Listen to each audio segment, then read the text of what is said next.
Estamos aqui em mais uma edição do Charqueadas Debate Educação. Neste dia de hoje estaremos discutindo sobre a saúde mental dos estudantes. Para esta conversa, nós convidamos a psicóloga Roberta Vencato. Inicialmente, eu gostaria, Roberta, que tu fizesse uma apresentação para nós. Então, eu sou a Roberta, eu sou psicóloga, formada pela Unicinos recentemente. Sou feminista, coordeno um coletivo feminista aqui em Charqueadas, o coletivo Elza Soares. E estou aqui hoje para conversar com a Paula sobre esse assunto tão importante. E neste assunto de hoje, nessa pauta de hoje, nós queremos assim iniciar uma reflexão relacionada à questão do momento que nós estamos vivenciando na educação. Nós tínhamos, Roberta, até pouco tempo, uma situação onde os nossos alunos, os estudantes, estavam em aulas remotas, em casa, onde a sua aprendizagem acontecia com a orientação da sua família e do professor também, virtualmente, mas numa situação. Hoje, nós temos a retomada desses alunos para a escola. Uma educação presencial, que a gente defende muito, em função da sociabilidade, da integração, enfim.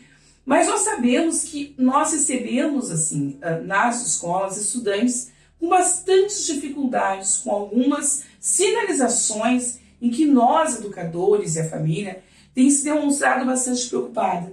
Porque é a manifestação de algumas questões relacionadas à sua saúde mental, Então, eu gostaria assim, de iniciar essa reflexão contigo, para que as pessoas que estão nos acompanhando, elas possam também estar junto conosco, identificando essas dificuldades, digamos assim, em relação a esse novo momento pós-pandemia, embora ainda estejamos nesse processo pandêmico, mas ainda com esses reflexos muito sérios, muitos presentes na nossa realidade, no nosso dia a dia da sala de aula e da escola, Eu queria que tu fizesse uma pequena reflexão inicial sobre isso. Sim, primeiro é importante a gente lembrar, que existem situações diferentes, Existem crianças que frequentaram a escola pré-pandemia, saíram e foram isoladas socialmente durante a pandemia e agora estão retornando. Existem crianças que estão conhecendo a escola presencialmente agora. E também existem aquelas crianças que frequentaram a escola na pandemia e estão retornando para a escola adolescentes. Então são inúmeras situações. E algo que a gente precisa sempre lembrar é que o tempo ele passa diferente para as crianças, para os adolescentes e para os adultos. Para nós adultos, foram basicamente 2 anos que nós ficamos em isolamento. Para uma criança de 6, 7, 8 anos, 2 anos é muito tempo. É muito tempo do desenvolvimento deles que eles passaram em isolamento. Então, é outro jeito hoje de fazer, é outro jeito hoje de aprender, que acaba afetando bastante a saúde mental deles, justamente pelo fato da socialização, aprender com a família em casa, a gente aprende de uma forma. Claro que tinha a questão das telas, tinha a orientação dos professores, mas a gente constrói, a gente aprende muito e se desenvolve muito afetivamente, socializando, Afetiva e cognitivamente também. A gente também aprende muito socializando. É diferente a gente querer aprender em casa, isolado, mas aprender também com a dúvida do colega na sala de aula, aprender na relação com os colegas na sala de aula. É muito diferente. Então, essas diferenças, elas podem sim trazer para as crianças e para os adolescentes sintomas mais ansiosos, sintomas mais deprimidos, que podem ser da forma de lidar, de não saber como lidar, porque é diferente. A gente aprende que o diferente, às vezes, ele pode ser ruim. A gente tem medo do diferente. A gente não sabe como é que vai ser o futuro. São essas incertezas todas que a gente tem. Então, para eles, esse diferente ele pode pegar mais, digamos assim, Ele pode ser um pouquinho mais pesado. E esses sintomas eles podem ser decorrentes, inclusive, disso, de não saber como fazer, de não saber como se portar, de não saber o que os outros vão pensar de mim, porque eu só estava com a minha mãe eu sei que me cuida, Sim. Então, pode ser muito em decorrência disso. Essas diferenças todas que envolvem, né, esse retorno para a escola ou essa chegada na escola, né? E uma primeira pergunta que eu gostaria de fazer, assim, justamente em relação a isso que tu acabou de fazer uma abordagem, é em relação à questão assim, de como nós, os pais responsáveis, o professor, o orientador, ele identifica quando a criança está depressiva, né? Quando começa esse processo de depressão, de angústia, né? E que nós temos observado muito as crianças demonstrando esses sintomas. Mas como nós, professores, pais, como podemos identificar essas questões no estudante? As crianças até 12 anos normalmente apresentam sintomas de irritação, né? Elas perdem o interesse por determinadas brincadeiras que elas brincavam antes. Tem queda no rendimento escolar, elas têm mais dificuldade na aprendizagem, uma sensação de cansaço, né? São crianças que estão mais... A gente percebe assim, um peso nessas crianças, elas estão sempre cansadas, parece que não dormiram bem à noite. Às vezes até insônia pode ser também um sintoma. É muito apetite ou é zero apetite. Uma criança que ganhou um peso excessivamente, que é visível que ela está mais gordinha ou que ela está muito mais magrinha, né? Criança que tem uma dor de cabeça constante, que tem uma dor na barriga constante, apresenta um excesso de nervosismo, às vezes assim também, né? Só que o importante da gente considerar, que é um sinal de alerta muito importante, especialmente para os pais que vão conseguir perceber isso melhor, é que, bom, a gente pode ter um humor mais irritado, mais deprimido, um dia sim, um outro também, né? E isso é da vida, né? Sim. Nem sempre tudo vai estar bom e até a gente nem espera que esteja, né? Que esteja tudo lindo, maravilhoso. Mas se há uma persistência de 2 semanas desse humor mais irritado, uma criança que de repente ela era super tranquila e passou a ser muito respondona, passou a ser muito irritada, passou a ser muito agressiva, vamos acender um sinal de alerta aí, vamos procurar, né, alguém que possa ajudar. Uma mudança de comportamento muito drástica. Porque era uma criança tranquila, passou a ser uma criança agressiva. Ah, não. Era uma criança que sempre teve uma certa irritação. Bom, então a gente percebe que essa é a forma como ele se comporta. Mas se teve essa mudança de comportamento muito perceptível, porque é perceptível, né? Por mais de 2 semanas, vamos levar um pouquinho mais a sério essa mudança, né? Não é... Porque as crianças, especialmente, elas denunciam muito através dos seus sintomas. O que elas estão passando, assim, né? O que elas estão tentando lidar e não estão conseguindo. Estão tentando dizer para os adultos, né? Estão tentando comunicar. Pedindo ajuda, exato, pedindo socorro. E às vezes nem elas sabem o que elas estão passando. Isso é muito comum. Mas elas sabem que tem algo errado aí, que elas precisam de uma ajuda. E com base nisso, assim, a gente tem percebido que quando a gente identifica o problema, né, a gente precisa agir. Isso faz parte de todo um processo que envolve a família, a escola, né, os equipamentos que o município oferece para as pessoas para a busca de ajuda. Então, eu te perguntaria assim, se o pai, o responsável, o professor, identificar nesse estudante esses sintomas, esse reflexo do que tu traz para nós, né, do comportamento dele, o que deve ser feito? Eu digo isso inclusive como mãe, né? A gente, filho não vem com receita de bolo, né? A gente não sabe como a gente vai lidar e a gente vai aprendendo também com o desenvolvimento deles, né? Mas sempre é importante a gente considerar que a gente tem uma rede municipal que pode estar nos ajudando sim, né? Seja na própria escola, na orientação educacional, né? Vamos acessar essa orientação, porque certamente tem um profissional capacitado ali que vai conseguir nos apoiar, né? Seja um assistente social, seja a psicóloga que tem na escola. Acessa aquela pessoa ali para ver se ela consegue te instruir. Às vezes não é uma questão de uma própria depressão, mas às vezes essa profissional ela vai conseguir te dizer, olha, assim tu pode lidar com ele, vai melhorar na relação de vocês. Também dá para acessar a UBS, né? A gente tem na UBS hoje, eu acredito que tem em todas aqui em Charqueadas, tem psicólogo aqui, Tem a enfermeira da UBS também, que muitas vezes consegue instruir, consegue acolher, né? Mas eu acho que o mais importante de tudo é a gente poder lembrar a esses pais, a esses professores, a essas pessoas, esses adultos que são os cérebros maduros das relações, né? Que eles estão lidando com crianças e adolescentes que estão em desenvolvimento e que precisam, primeiramente, ser acolhidos. A criança ou adolescente que está em sofrimento, ela não sabe o que ela está sentindo. Muitas vezes ela só sabe dos sintomas, que é um aperto no peito, que é uma vontade excessiva de chorar, que é medo disso que está sentindo, porque não sabe até se não é, meu Deus, agora esse aperto no peito, será que eu estou morrendo? Né? Acolher.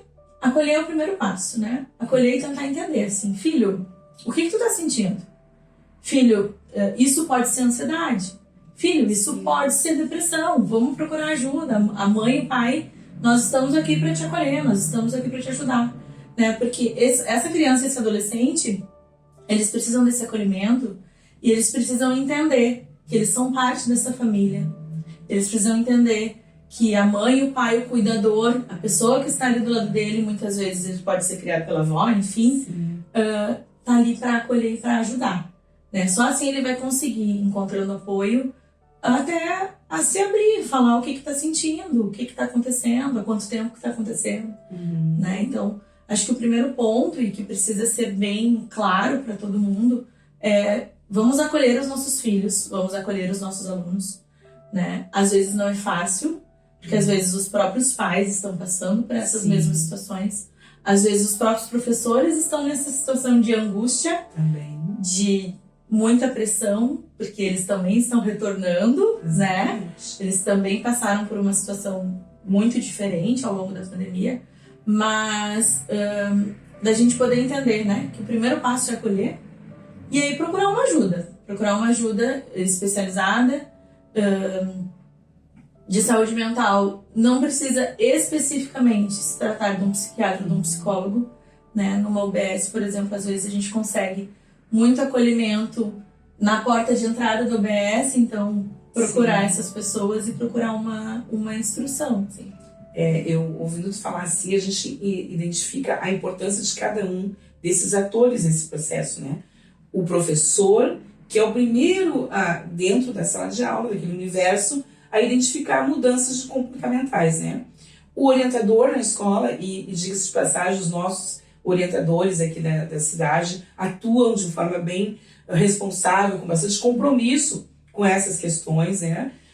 Também a família, e o texto destaca isso, a unidade de saúde, os equipamentos do município, essa questão do acolhimento. Então é importante assim que a gente fale para quem está nos assistindo agora que o primeiro passo é o acolhimento, né? A gente tem que ouvir, acolher esse estudante que passa por esse momento difícil, e para eles também é difícil, né? Se para nós adultos é difícil, eu fico imaginando para eles, crianças e adolescentes, né? Então, assim, acho que essa palavra que tu falaste, da questão do acolhimento, ela é essencial nesse processo, né? Essencial. E é importante a gente lembrar, assim, que muitas vezes as crianças e os adolescentes que estão passando por algum sofrimento mental, seja sintomas de ansiedade, sejam eles sintomas de depressão, muitas vezes eles são tidos como a criança birrenta, como o adolescente problema, né? Porque eles não estão, muitas vezes, andando no padrão que é o esperado para eles, né? Muitas vezes é aquela criança que está com aquela dificuldade de aprendizagem que não consegue ficar com a bunda sentada na cadeira. Sim. Porque justamente não está conseguindo entender. Porque não tá, né? Então, às vezes a gente acaba achando que é um filho mal educado, que é o aluno mal educado, o aluno problema. Mas pode ser que não seja, né? Pode ser que seja simplesmente estou tentando manifestar o meu sofrimento, o que eu estou sentindo. Então, acolher é sempre o primeiro passo, assim, né? Não adianta dizer pro filho, tu está sendo mal educado, tu está sendo birrento. Não, filho, o que está te acontecendo? Sim. No que eu posso te ajudar? Faz muita diferença tu ter uma postura de pai e de mãe que seja acolhedora do que a postura de pai e de mãe que seja punitiva, né? Faz muita diferença e pode contribuir muito para a saúde desses nossos crianças e adolescentes. De fato, acho que é um assunto bastante que está nas pautas, digamos assim, das discussões, da educação, né, e também das escolas, porque quem vive no interior das escolas sabe o quanto tem sido difícil e o quanto é importante para nós também, educadores, estarmos preparados. Então, a formação é importante para que a gente saiba lidar com isso e saber como encaminhar da melhor forma, né? Nunca menosprezando o sentimento, as reações, a manifestação do estudante e da família, porque nós sabemos que o momento é bastante difícil, né?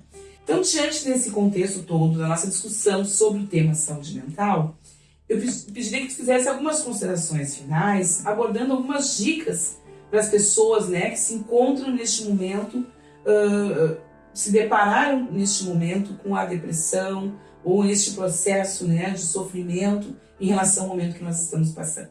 Para concluir, então, eu acho importante ressaltar a importância que existe nas relações familiares serem fortalecidas. Passando junto com os filhos, os pais passando junto com os filhos uma hora de qualidade, né? Dedicando um momento de atenção para esses filhos, ou até mesmo fazendo alguma coisa junto, alguma coisa que a família goste de fazer junto. Vamos fazer um piquenique, fazer uma caminhada, olhar uma TV todo mundo junto, passando esse tempo de qualidade mesmo, né? Fortalecendo esse vínculo familiar, porque é muito importante. Eu acho que a criança e o adolescente que vem por adoecer, vem por ter sintomas, manifestar sintomas, muitas vezes eles manifestam um sintoma de funcionamento familiar que não está muito adequado. Não quero dizer aqui, não quero julgar familiares, nem pais, nem mães que estão sendo inadequados. Quero dizer que muitas vezes nós estamos tão capturados pela nossa dinâmica de trabalho, de estudo, tendo que dar conta de muitas coisas. Perdemos muitas coisas na pandemia, né? Perdemos financeiramente, familiarmente, afetivamente.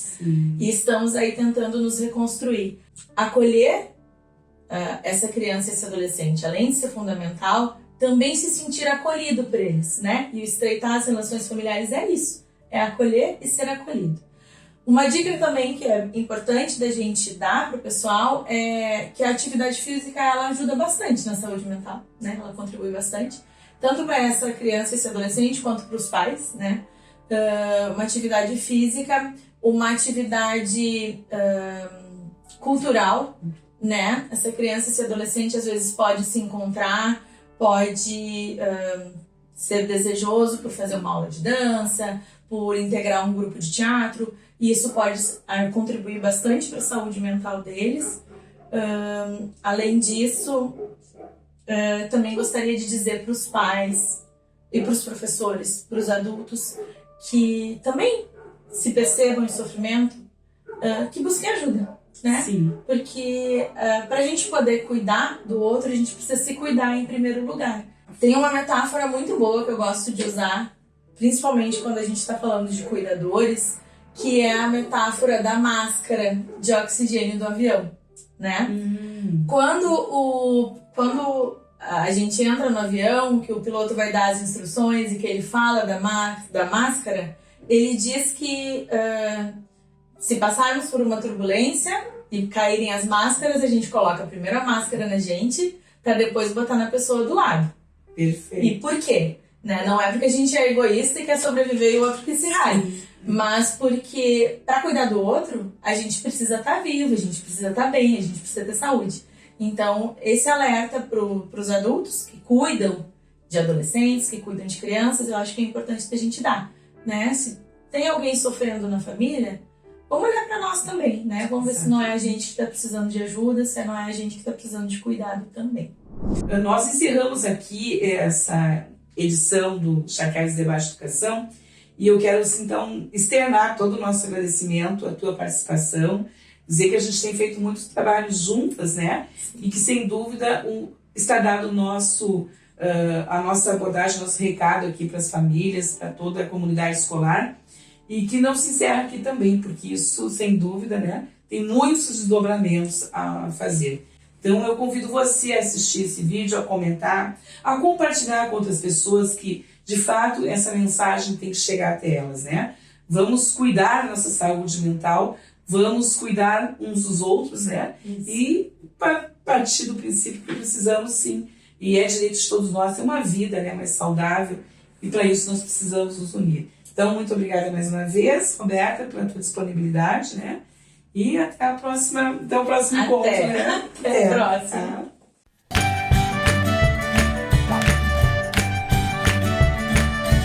Vereadora Paula.